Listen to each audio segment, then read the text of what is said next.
Hey everybody, and welcome to the Solidity Insurance Group team call. My name is Marisa Maggio. Today is already April 3rd of 2025. Super excited to be in the first week of April and really excited to be on with somebody who's near and dear to my heart on the team, complete team player, and just somebody who shows up and does what they say that they're going to do. So welcome Miss Heather Robeson to the call. Heather, how are you doing? I'm doing amazing. Thank you so much for asking, and thank you for inviting me on here. It's such a pleasure to help people. Absolutely. Always love having you on. And you provide a great perspective because I feel like you've been in a lot of different stages in this business. And as we kind of walk through this business, we see how much more important those tools, so to say, or that rejection or that day we had a hard time getting through, really help build character in this business, right?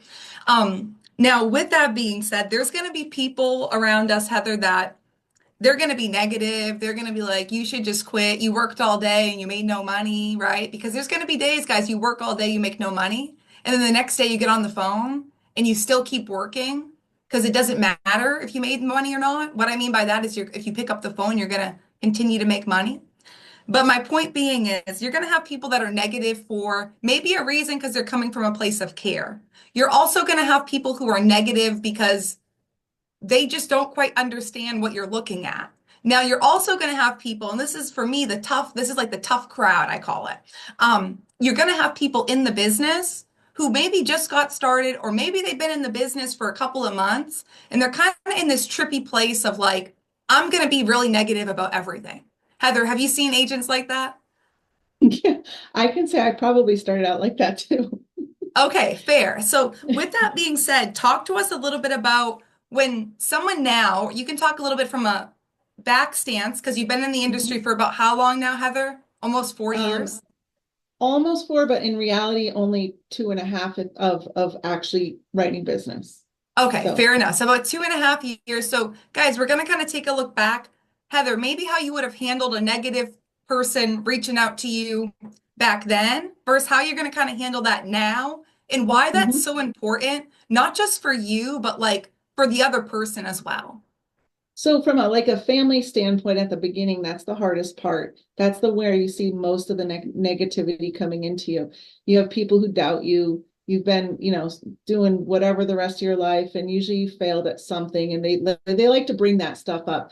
You have to understand that those people, and I love the way that you put it, Marisa. You say it's like a cancer. It truly is, because if you let them put that little cancer inside you, it's going to grow. And if you put that inside you, it's going to grow. And if you put it to your team, it's going to grow. Now, getting that away and not having that ability, there's two things that I can say about that. One, you have to just remember things are hard at first. So no matter what comes at you, whether it's a person, whether it's a bad day, whether it's you're not hitting your goals, maybe you don't even know what goals are, those are the things you have to figure out how to handle. Some of the ways you can do that, and I'm going to say this out loud and I don't care, is you can rely on your God. If you don't have one, that's not my fault. You should, just kidding. Kind of. But you rely on your God to help you to get through those hard times. You rely on that to maybe ask questions. And then you just have to also talk to other people and stay or try to stay in your positive mindset to get those people out of there. Get rid of them. And once they see you doing well, then they stop questioning you. There are phases in this business. The first one is they question you. You've always screwed something up. You're going to screw this up. You're not good at it. And you have to believe that you will. The belief in yourself is so important. You have to believe that what you see here is real. Like, I'm just a normal person who one day decided to make a choice, and I chose to not lose. And so far, I might have days that I'm not winning as much as I want to, but as long as I'm following my goals, believing in myself, talking to the positive people that I need to talk to, bam, the next day, like Marisa said, is different. Maybe it's 2 days. Maybe the longest time I've gone, guys, is 52 appointments. I went 52 appointments with no sales. That's a long time. I thought But I was pause the real worst. quick. That 52 appointments, Heather, how long, how many days was that? That was a whole 3 days. A whole 3 days, guys. All But that's right. a lot of appointments. That's right. It is. No, it is. But I need but we're going to blend activity in here, guys. Like, I need y'all to hear that 52 appointments in 3 days. Like, and it's not like she scheduled them. It's like, no, no, no. Like, we presented 52 times, right, And I Heather? failed a And that's lot. okay. Yep. And it was okay because I didn't give up, Marisa. I didn't give up. That's I right. didn't let that mindset. I still hit my activity goals. I still was doing what I need to do. And although it was hard, you probably heard me crying at one of those phone calls. I literally didn't give up. And that's when it hits. It just hit. It's nothing I did anything different from one call to another. It was just now was the time. So that's the important part. Just don't let the cancers come inside you and into your head, your body, everything. I love that. And, I think it's probably goes to show too, Heather, like as you kind of equate yourself in the business, you're going to have less people come to you with negativity because they know what like the expectations you have for yourself and for the people around you. So, guys, if you're on here and there's somebody that's being negative, whether that's in your personal life, they're on the team right now, like you need to call them out or you're going to become the same. You're going to replicate that person. So, like, you decide, it's up to you. But I love how you said you're going to have phases in this business. It's so true. The first, you're going to question yourself. The second thing, you have to believe in yourself, right? And I love how you said the third thing was, I made a choice to not lose. Like, I chose I wasn't going to lose. And guys, that's the thing about this business is like, there's going to be days that people, like Heather, how many times a day do you get told to fly a kite? Many, many, Does it phase you probably. anymore? No, I just smile and just call the next lead. Like, Make it a blessed day, right? yeah, Bye, right? yeah. And guys, things I are really supposed to, like though when they swear at me. That's my favorite. That means I did yeah, good that day. yeah, exactly. I remember actually you used to text me that, hey, you know what, Marisa, I got swore at for the first time. I remember you texted me that. I I was think so I'm excited. doing I was something waiting. right. Yeah. And you said, I think I'm doing something right. And I was like, you know what? And then you like started hitting it off. Now, I'm not saying, guys, we all got to get sweared at. That's not what I'm saying. But guys, we can't let, what other people have to say about us really impact us in this business, or it's going to be really, really ugly, really, really quickly. If you can't handle that rejection, get used to it. Guys, they don't know who you are. They have no idea who you are. They maybe know your first and last name if they picked to it when they answered the phone, which they probably didn't, if we're all being honest. So just remember that. Whether I called, Heather called, Bree called, Pierce called, Paul called, it doesn't matter. We were probably going to get the same outcome. Rami does want all the smoke on the phone. Rami will absolutely go back and forth with you. However, really kind of where I'm going with this, guys, is you have to decide what you are willing to do. Because there's going to come a point in this business, whether it's a person, it's yourself, it's somebody within the group, somebody at another IMO. There's going to be a lot of different things that you have to face, and you're going to either face them and start acting and mirroring that person, which can be really scary. And I've done that, but I pulled myself back from it. Wasn't easy to do. I don't recommend it. Or you can be like, hey, I'm going to take the path that like everyone's doing and winning, and I'm going to go down that one. Now, with that being said, Heather, you went down that path. I love how you also said rely on your God to help you. I know that my God has helped me, so amen to that. Things are supposed to be hard at first, but some things we can absolutely control, okay? And one of those things Heather is amazing at. Heather's amazing at a lot of things, but Heather's schedule is like down to a T. And just like Heather said at the beginning of this call, I believe it was Christina had asked, Heather, when do you leave? She said, I don't know, it's on my schedule though. It's on her schedule. Like, guys, like she's not being funny, she's being honest. Like, it's on my schedule. I have to check, right? Like, everything is there. So, Heather, talk to us a little bit about how sticking to a schedule can almost make you or break you in this business. I cannot stress the schedule enough. Um, I have a Google Calendar. I use it because it's free. I use it because it's adaptable to all my equipment. My kids can add their Google Calendars. I can see what they're doing. When you're trying to remember, guys, we are independent. I feel like I said this already. We are independent agents here. Nobody's bossing us around. Nobody's telling us what to do. Nobody really cares if I show up to the Zoom or not, right? I'm not going to report to anybody that I'm there. And nobody's going to check on me unless I like don't show up for maybe like a month. They're like, dude, where are you? Are you okay? Are you alive? But my point is, you've got to make your schedule so it works for your family. And as a single person, I have never done that doing this business. So God, like you do, if you're single, I don't want to judge, but you should be writing some business. Not that you don't have a life, but you got less need than a person that has kids. And I'm not saying I'm any better, for God's sakes, I'm not. But your calendar, to me, unless you're working another job, has way more white space than the ability the mind does, right? So, but that calendar is important to schedule that white space, right? So, am I going to the gym? Am I meeting with my friends? Am I taking lunch? What am I doing? Do I need to do laundry on this day? Do I need to do my gardening in the morning? Do I need to write my prayer book? Do I need to do something with the kids? Do I need to go get a haircut? Do I need to whatever I have to do, it's gotta fill the calendar. If my mother-in-law wants to meet me on Friday for lunch, shoot, I better put it on the calendar because then she feels hated, right? Same thing. And that's where the belief that your family and friends is going to increase in you because you're not forgetting them, you're putting them on your calendar.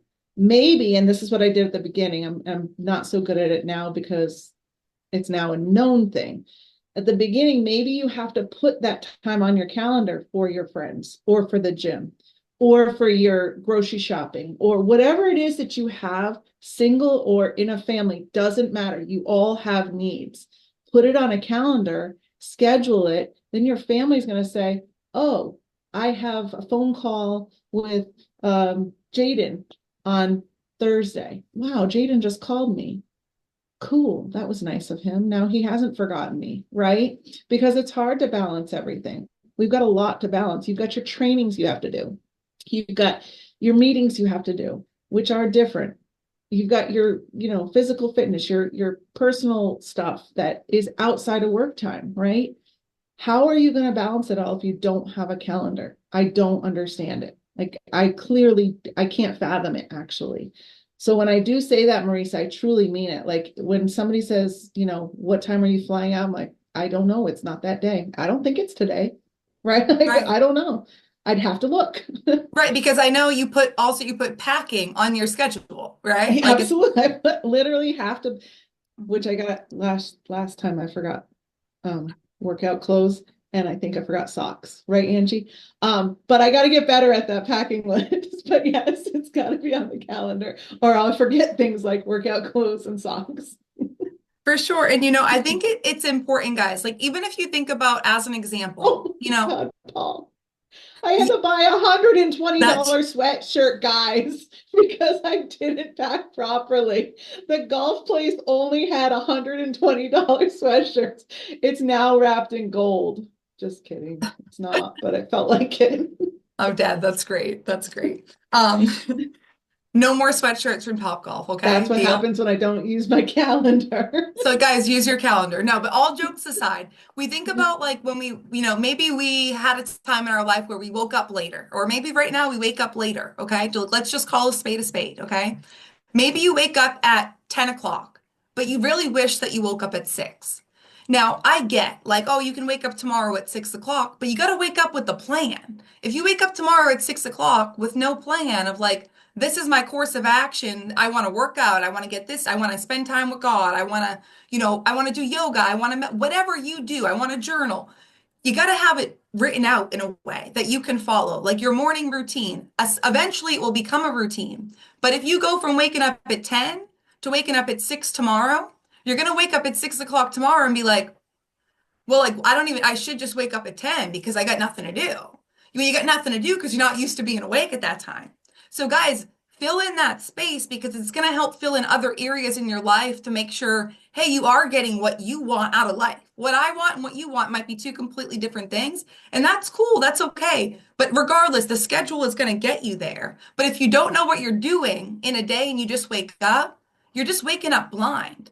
You can't convince me or yourself or anybody else that you're running a business when you don't know what you're going to be doing tomorrow.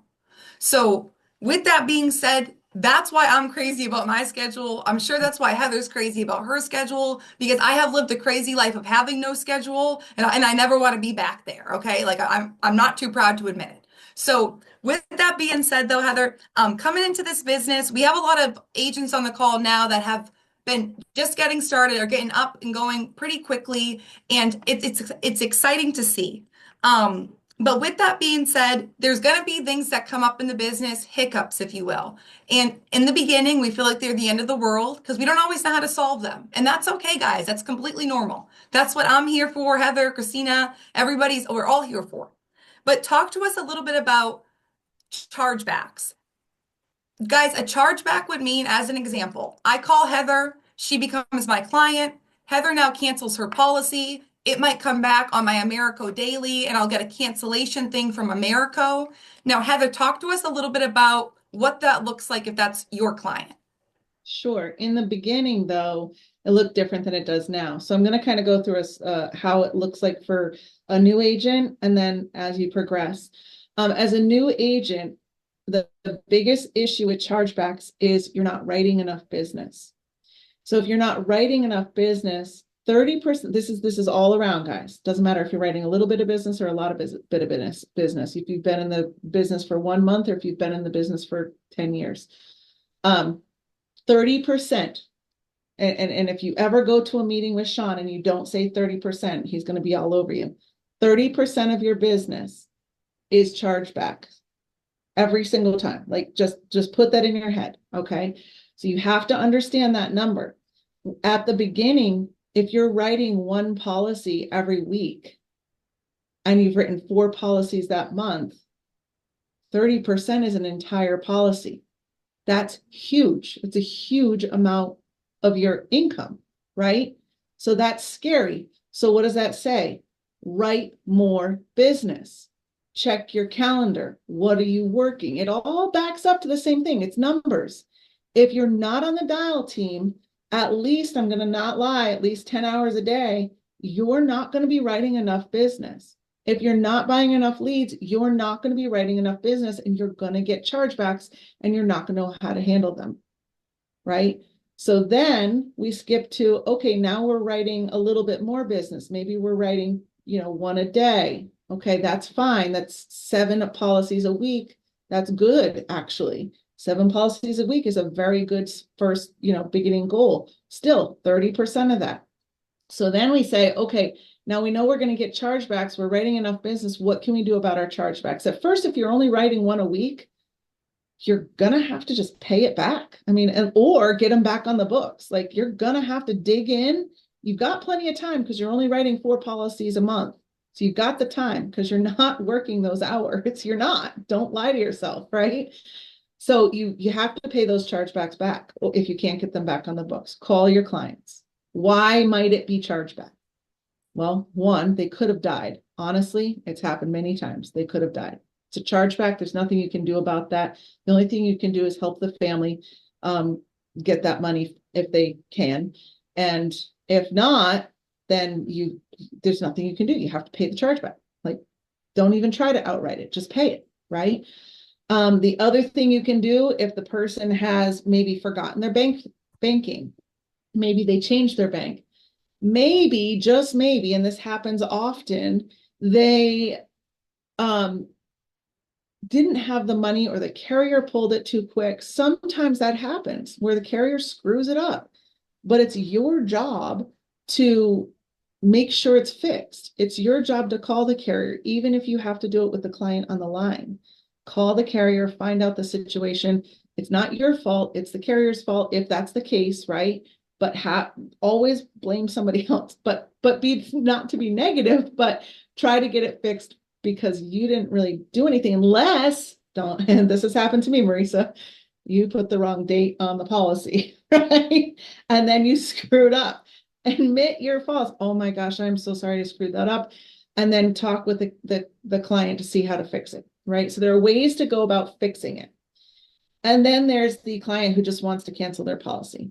That's the guy who called you. You're afraid to answer because you thought he was going to cancel. Most of the time they don't want to cancel, but if they do, then you find out why, see if there's anything. Maybe you overwrote it. Maybe you didn't ask your upline, guys, who should I write?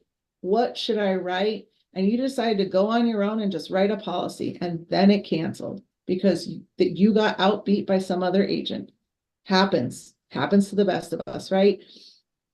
Then you have to, in my opinion, what I do is I just give them the number to the carrier and they cancel the policy or whatever. But if they've already, if you have a chargeback because you found it, like she said, in your back office, you really need to deal with that client first, find out why it's there. If they called you and want to cancel it, it's a chargeback. There's multiple ways for you to take care of that chargeback. Marisa, do you want to go over those? Yeah, so I will too. And I just want to kind of piggyback just so everyone's kind of following, because this can be almost like a scary or a daunting topic, but it does need to be talked about. Um, Heather hit it right on the head. One of the first things she said was the biggest thing is you stop working. Like, guys, it's really easy to get ahead in this business. Like, it's really, and when I say easy, I don't mean like, oh, it's so easy. I mean like it's No. easy. If you work, you put the work in, you get the reps in, like you'll make the money. The money will come. But it's also really easy to get complacent and be like, oh, well, you know what? I made 20 grand last month, so this month looks like I'm off. Well, it looks like you're going to come back the next month to a lot of different chargebacks and a lot of different fall off. That's going to be a lot harder to save. Now, when we say expect 30% to charge back, I want everyone to rock with me here, okay? I'm not saying that 100% of this call, 30% of the business is going to fall off. I'm not saying that. But what LIMRA is saying, okay, who controls life insurance, is saying statistics tell us that 30% of business falls off. It doesn't come back on the books. Therefore, that's how we stay in good standing with the carriers, guys. This is important. It's called persistency. If our persistency, meaning what stays on what we wrote to what stays on the books, right? That's our persistency. If our persistency is low, low meaning like under 80% is not a good place to be. So under 70 is really not a good place to be. Point being is the carriers have the right to say, we're terminating your contract due to bad business. Like you don't like this is not Heather. But Heather, we're terminating your contract because, your persistency is 39%. Guys, they have to pay their reps and everything, all the people they have in their home office to help our applications go through a seamless process. You might be like, it's electronic. Why do they care? Well, they care because if your persistency is 39%, there's something you're not doing, guys. Like, there's just is. So going back to that 30% of fall off, you want to expect that. But if 30% of your business is falling off, I will openly say, my personal opinion, that is way too high. That just should not be happening. So there's a lot of things we can do to fix it. But just like Heather said, if they die in the first year, guys, it is what it is. Like, God bless them. You know what I mean? We get a full charge back. That is what it is. Not to be confused if they ever die. Like, if they ever die, we lose our renewals. We don't get a charge back. However, how can we fix it, right? So I wake up, Heather's policy's canceled with America, okay? And let's just say it says insufficient funds. Or let's just say I don't even know how to read the damn thing. I'm just like, oh, it says Heather canceled. Regardless, I'm just going to call Heather because, guys, at this point, seriously think about it. What do you have to lose? You have to lose the client, but if you don't call, you're definitely losing the client, right? So this is what I do when I have a policy that falls off. So I'm going to role play with you, Heather, if that's okay. Sure, sure. All right. So you're going to be my fall off client and just give me some tough love. We didn't role play this, by the way, guys. Okay. So ring, ring. Hello? Hi, Heather. Yeah, This is Marisa Maggio, your life insurance agent. How are you? I'm good, thanks. Good. I actually got a really concerning email this morning. It looked like your policy was canceled. Are you aware of that? Oh, snapdragons, I forgot to call you and tell my banking changed.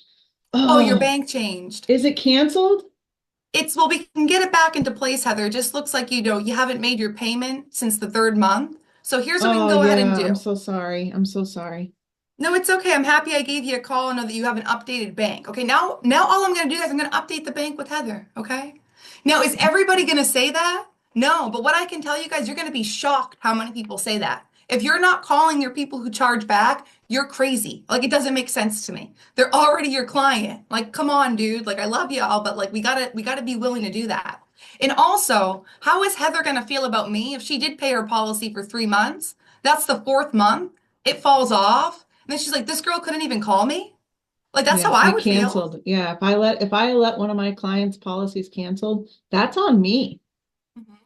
So when they call you and they're like, oh, hey, I want to change my beneficiary, and you're like, you haven't had a policy for a year and a half, they're like, why didn't you tell me? So guys, don't be scared to call. They're already your clients, right? Now, another scenario is going to be like, Heather, let's just do a scenario that you don't want it, okay? Yeah. Ring, ring. Sorry, but that was the one I get the most. Hello? Yeah, that's fair. And that's a great point too, guys, because it's like if that's the one we all get the most, let's just call that 10% right there.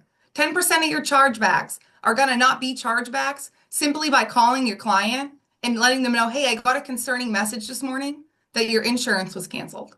It's just And that's I'm it's going to one be honest, using our CRM, we actually send them a text message first. And if they don't smart. respond within the 24 hours, then we call them. Love it. Love it. Even better. All right, so we're going to do a hypothetical. This is how I would Mhm, try to fix one, and Heather's going to be a little bit harder on me on this one. So ring ring. mhm. Hello. Actually, I Hi, probably Heather. wouldn't answer. Yep, and then I call you three times back to back, Right. just like a, Right. right, Then and I then I finally call you off of a answer. different phone number, and then you'd Yeah. answer.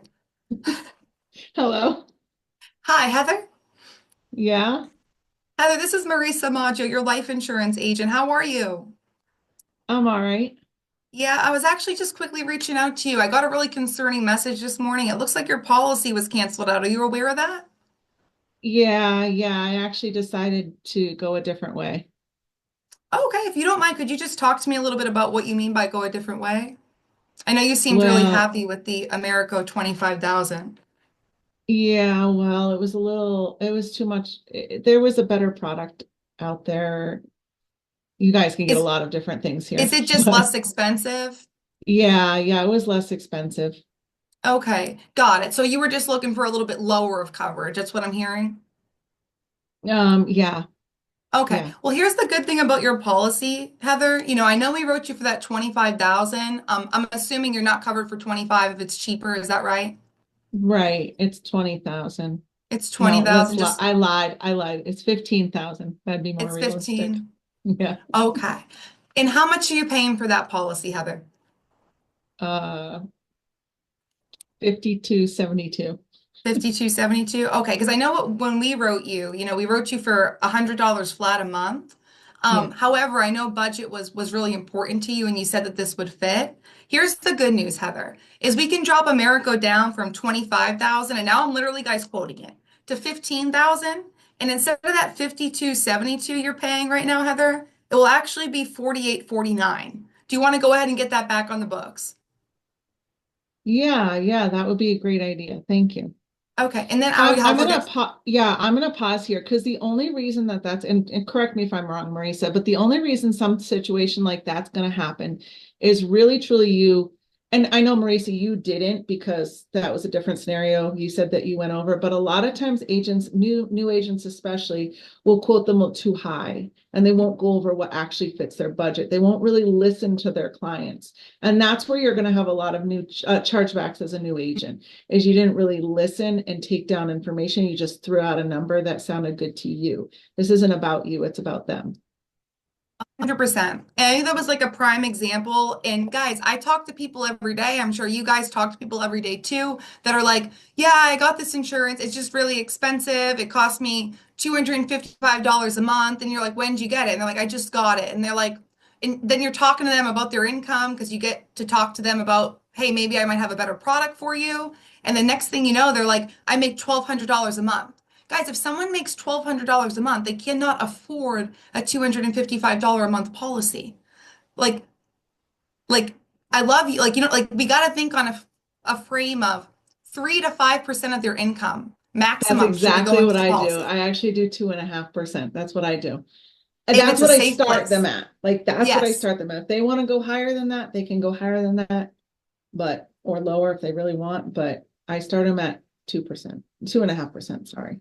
Yes, and that's a great place for like a client that that flat out is just like has a lower income. It is what it is, guys. We want to get them in a place that they have something and they're not just spending, you know, $55 a month for 4 months just for the policy to come back and cancel on them.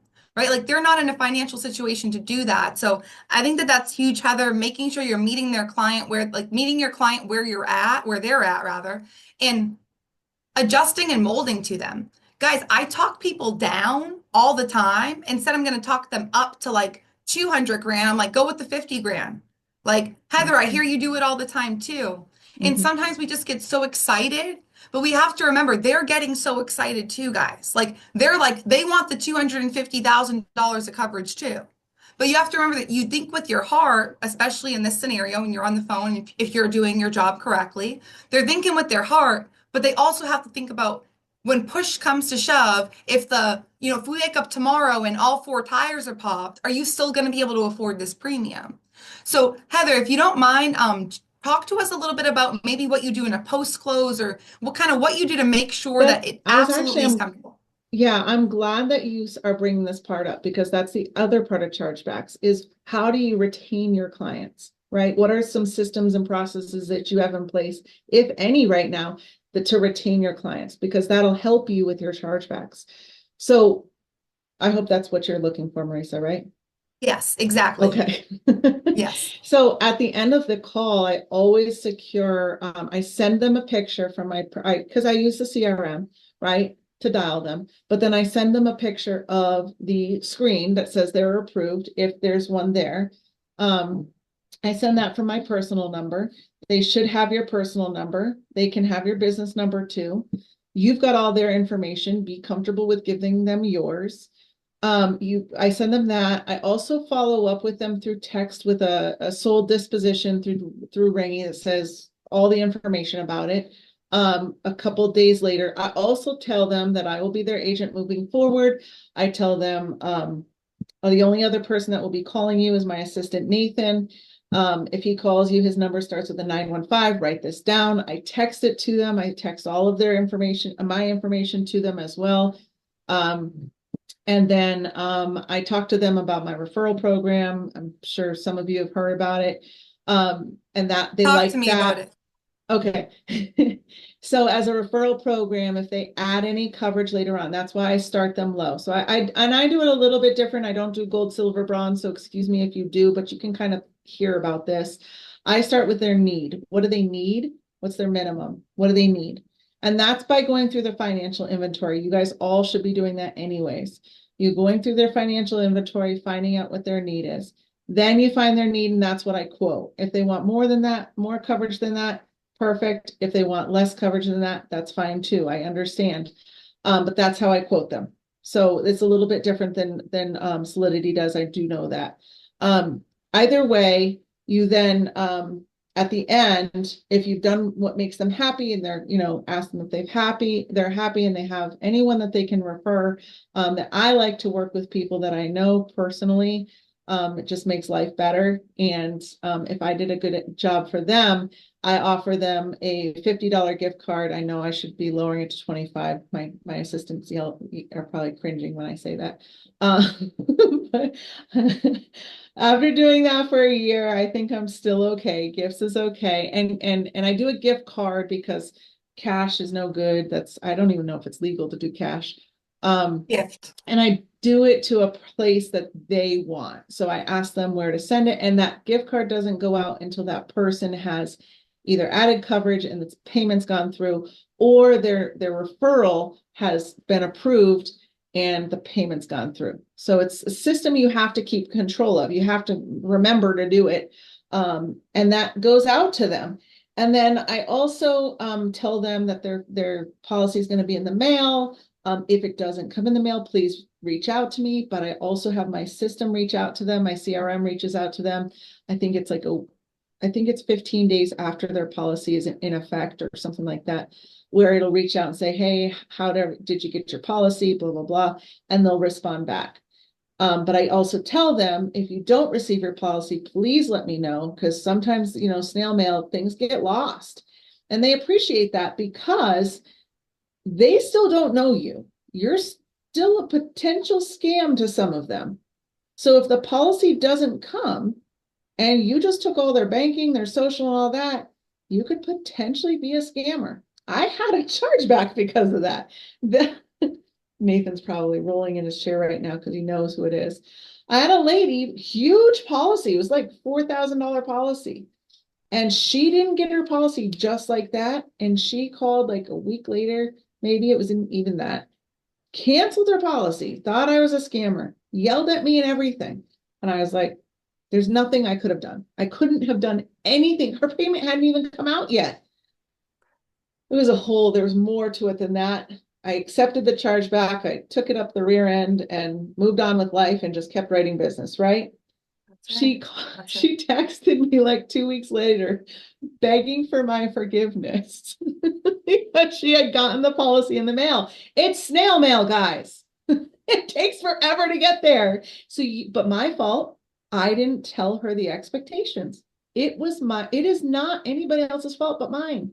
I didn't tell her the expectations. It was the part that I missed. Right? So put it on your script if it's not there, write it down, just don't forget it. Come up with that ending of how you're going to complete the client and secure that client so you don't get those chargebacks as much. Absolutely. That was awesome. So like guys, just to recap like those steps, so to say. Sending a picture of the approval screen if there is an approval screen. That's really helpful. Make sure that they have your phone number. You're going to text them off your phone number. Like that's very important, guys. If you call the number back and it like rang through and like it seemed like they're in another country, like and you just gave your bank info, you're going to start panicking. At least I know I am. So make sure you're giving them, your real phone number so they can reach out to you. Texting all the policy information, such as an example. Heather, you're covered with America for $35,000 of whole life coverage for $200 a month. You're set to draft on the 6th of every month. It will be set to reoccur. Um, your coverage is active, it's approved. And then moving forward, letting them know, hey, before I get off the phone, Heather, no one else is going to reach out to you, or someone else might read. This is what I say. Now, Heather, someone else might reach out to you. They might tell you that they're my manager, they're my boss, they have to do a review. No, they don't. They're just trying to pitch you insurance in a different way. So just tell them to call me directly if they should have any questions about your policy. Does that make sense? They're going to say yes. If they like you, they're going to be like, I am picking up what you're putting down. We're human, okay? They're like, got it. All right, cool. And then Heather takes an extra step, so to say, of making sure that they have the policy, which I think is huge, guys, because just like Heather said, until they get that thing in the mail, you are a scammer. Or until they get the email, if they're savvy enough to do that, even so, you still might be a scammer. Most people want that thing paper copy. So I love that. And then I love how you talked about you have to have the expectation to the client, right? Like if I tell my client, hey, I'm going to call you back in 5 to 7 days to make sure you got the policy, I have to call them back. I like to now put the ball in my client's court. I'm going to say, now, Heather, you should get the policy in the mail. Longest worst case scenario should be 5 to 7 business days. If you don't receive it by then, please give me a call. If not, I'll probably reach out to you over the next week or so. That way I can check off that you have indeed received your policy. Guys, it's important that they get the policy. If you got a policy on it, like you want to see it, right? And then to take a step back, because that's your post close. Like that's like you close, like we're all set, we're wrapping this party up, so to say. And then quoting bare minimum need. Sometimes, guys, this is like really important. You'll be on the phone with somebody who's 79 years old and they'll be like, I need $100,000. They're like, I just need it. And you're like, okay, well, what are we hoping to protect? Like, what's the concern? They're like, I don't want to leave my wife with my cremation. I need 100 grand. All these people have been quoting me for 10,000. I don't, right? We all are going to get those people, guys. Like, it's not just you or unlucky you. Like, that's the guy or girl that doesn't qualify, guys. That's the guy or girl that doesn't understand there's a minimum want. Just like Heather said, there's a minimum. They need this. They need to cover the cremation. They need $7,000, okay, to cover the cremation. But they might want 100,000. So differentiating for the client, like, hey, all you really need is 7 grand. All you really need is 10,000. It's going to get the job done real nice. You don't need $100,000 and to put, $1,000 a month into this plan when you're 79 years old. Like you just want to make sure your wife's not burdened, right? And you're getting that buy-in from them. But sometimes we can buy into them, and I can be like, Heather, you need 100 grand. Are you sure you don't need 200? Because like I know you have twins, so don't you want to leave them both like an even amount? It's like, guys, don't get crazy. When people are calling you saying, I want this much, that's typically not a good indicator. It's typically not. Now, if you got John on the phone, is like, I just want to add an extra 5 grand. All right, John probably just wants to add 5 grand. We're cool with John. But guys, you have to pick to those things. Making sure that you're quoting a minimum. I like that. And then, like Heather said, referral wise, working with people you know. if I help Heather with her insurance, and then I help Ron, her husband, with his insurance, and then I start helping all of Heather's children with their insurance, and then Heather starts referring me to her friends and family, what is the probability that Heather's going to cancel her policy? Really low. The more policies in a home, the less likely they are to cancel. That goes back to not Marissa's fun facts. That goes back to Limra, who controls the life insurance who controls the life insurance space.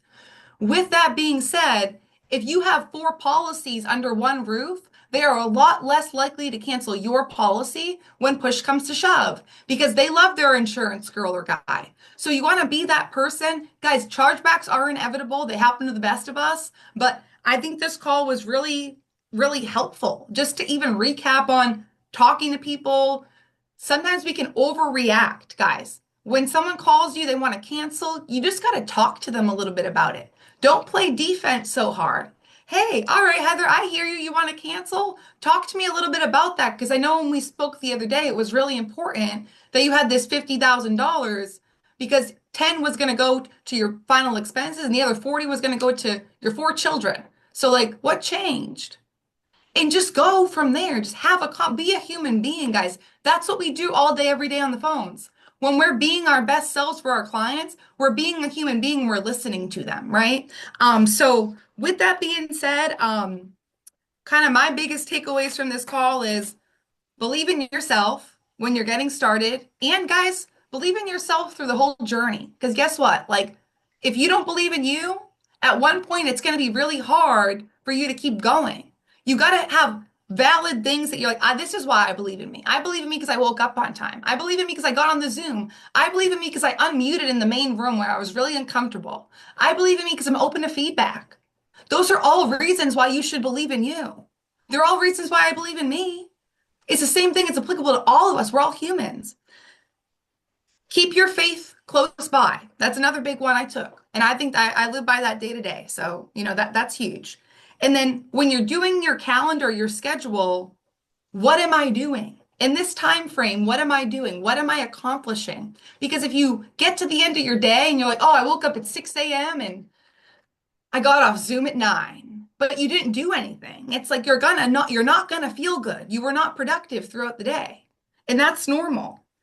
Biggest issue is we stop working. Okay. Biggest issue is we stop working. Gonna repeat it one more time. So now Heather's like, biggest issue is we stop working. Don't do that to yourself. Don't put yourself in a hole. And if you're going to do it, know you're doing it to yourself. Consciously do it to yourself. Hey, I'm going to go to Spain for a month and I know I'm going to come back and I'm probably going to have like 15,000 chargebacks. Okay. And like, I'm going to have to deal with it then. But just be aware of it, guys. Don't overwrite people. If Hmm. people can't afford it, they can't afford it. Stay in the budget. I had another one with that Go one, ahead. not the budget, but the before. When you write business, you're like, oh, good, I wrote business. I'm just gonna take like some time off and well, dude, literally you've got to keep writing business. It's like you have to because you want your numbers to increase. You're gonna have your potential chargeback. You have to keep writing business on a daily, weekly, monthly. Grow it, big. Like don't just stop. Don't be like, okay, I'm gonna 100%. take the afternoon off and go shopping. Right, I'm gonna take the afternoon and go shopping because I already wrote 7 grand this morning. That's great. It might No, charge you'll back have tomorrow. 52 appointments that you don't hit anything like I did. Right? Right? And there's a Like, lot of shoot. character though. Right. There's character built in that though, right? We can take it one way or another. Like, hey, what could I have done better? Or hey, like, like maybe that was just 54 and then they were outliers. So I'm pretty sure you had like I'm pretty sure you wrote like 80 grand that month, Heather. So like it's all good. But we have to get the reps in, guys. If you're not getting the reps in, you can't expect anything to come out of it, whether that's today, tomorrow, in 6 months from now, or 6 years from now. No matter what stage you're at in the business, you have to do whatever your reps are each and every day to keep your business in a healthy space. So I hope that this was helpful. Heather, anything else that you want to share before we jump off? Yeah, just if you're hitting your goals and you're hitting your calendar and everything's going well and you have a bad day, it's okay. Just have a bad day, get over it. It'll come back tomorrow. And then if you're hitting your goals consistently, which I hope all of you are, then your goals aren't big enough. Make your goals bigger. even if it's just by a little fraction or a percentage. If you're writing one policy a day, now add another policy. If you're, dialing 300 and it's easy to hit 300, add 350. Maybe your goals aren't big enough. Whatever it is, if it's easy, then it's not hard enough and you're not growing. I love that. There's so much truth to that. So,